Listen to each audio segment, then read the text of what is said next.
అందమైన చందమామ కథలపైన బాల్యం నుంచే ఆసక్తి ఏర్పడుతుంది. అయితే ఆ చందమామ మరింత పెద్దగా కనపడ్డప్పుడు, మరింత బ్రైట్గా కనపడ్డప్పుడు అదొక విశేషం. ఆ విశేషమైన బ్లూ మూన్ డేగా ఈరోజు మనం పిలుచుకుంటున్నాం. అసలు ఈ బ్లూ మూన్ డే ఏంటి, దీనికి సంబంధించిన విశేషాలు ఏ విధంగా ఉంటాయో మనతో పాటు మాట్లాడడానికి సైన్స్ పాపులరైజర్, అదేవిధంగా ఖగోళ శాస్త్రం పైన పరిశోధన చేస్తున్న శ్రీకాంత్ ఉన్నారు. ఒక్కసారి మనం మాట్లాడదాం. సార్ చెప్పండి, ముఖ్యంగా ఈ బ్లూ మూన్ డే అంటే ఏంటి? సూపర్ బ్లూ మూన్ డే అంటారు, ఏంటి దీని స్పెషాలిటీ? అంటే ఇప్పుడు మనకి భూమి చుట్టూ చంద్రుడు తిరుగుతుంటుంది కదండి. సో తిరుగుతున్నప్పుడు ఏంటంటే చంద్రునికి తన ఓన్ లైట్ ఉండదు, అది సన్లైట్ని రిఫ్లెక్ట్ చేస్తుంది అనమాట. సో సన్లైట్ని రిఫ్లెక్ట్ చేసినప్పుడు అది మనకు కనబడుతుంది డిఫరెంట్. ఇప్పుడు సపోజ్ ఇది సూర్యుడు, ఇది భూమి, ఇది చంద్రుడు, ఇలా తిరుగుతుంది.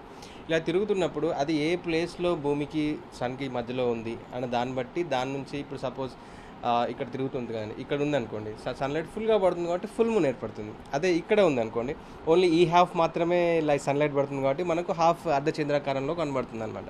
సో దాని చుట్టూ తిరిగే టైం బట్టి, ఆర్బిట్ కక్ష బట్టి, అది ఏ ప్లేస్లో ఉందో దాన్ని బట్టి మూన్ యొక్క ఫేజెస్, చంద్రుని యొక్క ఫేజెస్ డిఫరెంట్గా మనకు ఆకాశంలో అగబడుతూ ఉంటుంది. సో ఈ ప్లేస్లో ఉన్నప్పుడు దాన్ని ఫుల్ మూన్, పౌర్ణమి ఇవాళ. అయితే దీనిలో సూపర్ మూన్ ఏంటంటే, ఇప్పుడు భూమి చుట్టూ చంద్రుడు అనే దానికి ఒక కక్ష అనేది పర్ఫెక్ట్ ఒక సర్కిల్ లాగా ఉండదు.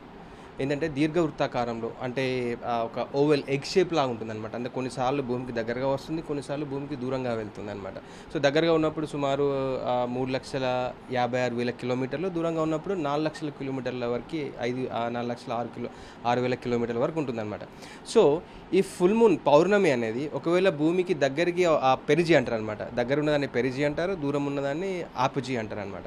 సో ఈ పెరిజీ వద్ద ఉన్నప్పుడు ఒకవేళ ఫుల్ మూన్ కానీ న్యూ మూన్ కానీ ఏర్పడితే, అప్పుడు అంటే భూమికి దగ్గరగా రావడం వల్ల, ఒక 50,000 కిలోమీటర్ల దగ్గరగా రావడం వల్ల చంద్రుడు అనేవాడు మనకి ఒక 14% పెద్దగా, ఒక 30% అధిక కాంతివంతంగా మనకు కనబడుతూ ఉంటాడు.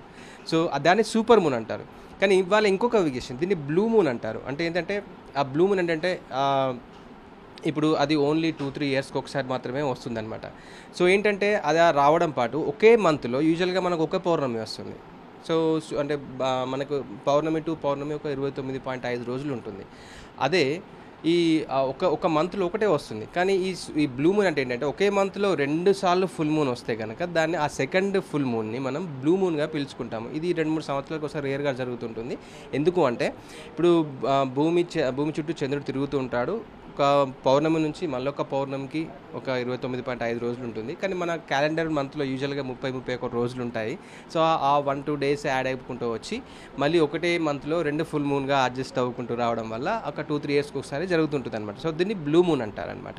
సార్ జనరల్గా ఇప్పుడు ఈ సూపర్ బ్లూ మూన్ అనేది కేవలం మనం ఈ టెలిస్కోప్ వీటి ద్వారానే మనం గుర్తించగలుగుతామా? సాధారణ పౌరులు, మనుషులు కూడా దాన్ని గుర్తించగలుగుతారా? దీని బ్రైట్నెస్ను కానీ, దాని సైజును కానీ గుర్తించే అవకాశం ఉంటుందా? డెఫినెట్గా గుర్తించగలుగుతారండి. అంటే ఇప్పుడు ఎవరు కానీ ఇవాళ ఒకవేళ క్లౌడీ ఉండకపోతే కనుక మీరు ఉన్నా లేకున్నా పైనకి వెళ్ళి ట్రై చేయండి. మీరు మీ టెర్రస్ పైకి ఎక్కి చంద్రుడు వచ్చే ఫుల్ మూన్ అనే టైంకి మీరు మామూలుగా అబ్జర్వ్ చేస్తే కనుక అదొక 30% చాలా బ్రైట్గా కనబడుతుంది. సో ఈజీగా మీరు అబ్జర్వ్ చేయొచ్చు. అలాగే మీరు అంటే ఏదైనా ఒక బ్యాక్గ్రౌండ్ బిల్డింగ్ కానీ, ఏదైనా ఒక చెట్టు కానీ దాంట్లో రిలేటివ్గా అబ్జర్వ్ చేస్తే యూజువల్గా చాలా పెద్దగా కనబడుతుంది అనమాట. సో డెఫినెట్గా అబ్జర్వ్ చేయొచ్చు. సో మిస్ అవ్వకండి, ఎందుకంటే ఇది చాలా రేర్ ఆపర్చునిటీ కనుక కూడా. మీరు చాలామంది మేము ఆస్ట్రో ఫోటోగ్రఫీ కూడా చేస్తుంటాము. సో దీని ఏంటంటే ఒక రేర్ ఆపర్చునిటీ క్యాప్చర్ చేయడానికి. సో డెఫినెట్గా మీరు అబ్జర్వ్ చేస్తే కనుక రేర్ ఈవెంట్ కాబట్టి 2-3 ఇయర్స్కి ఒకసారి అవుతుంది కాబట్టి మీరు మిద్దె పైకి వెళ్ళి మీ ఫోన్లో క్యాప్చర్ చేసుకోండి, చాలా బ్రైట్గా కనబడుతుంది డెఫినెట్గా. ఇది ముఖ్యంగా అంటే అది ఒక అరుదైన అవకాశము. ఇలాంటి అవకాశాన్ని ఎవరు మిస్ అవ్వద్దు. వీలైతే ఖచ్చితంగా వర్షం లేకపోతే, మబ్బు లేకపోతే కనుక పైకి వెళ్ళి ఆ చంద్రుడిని చూడండి అని చెప్పేసి సైంటిస్ట్ శ్రీకాంత్ చెప్తున్నారు. మరొక వైపు ఇది ఆస్ట్రో ఫోటోగ్రాఫర్స్ కూడా అనువైన దినము. దాన్ని క్యాప్చర్ చేయడానికి, చందమామను పర్ఫెక్ట్గా క్యాప్చర్ చేయడానికి అనుగుణమైన రోజు అని చెప్పి చెప్తున్నారు. ఇది ఒక వండర్ఫుల్ డే కాబట్టి ఖచ్చితంగా ఎవరు మిస్ కావద్దని చెప్పేసి ఆయన కోరుతున్నారు. కెమెరా పర్సన్ సతీష్తో రమణ, సాక్షి టీవీ, కరీంనగర్.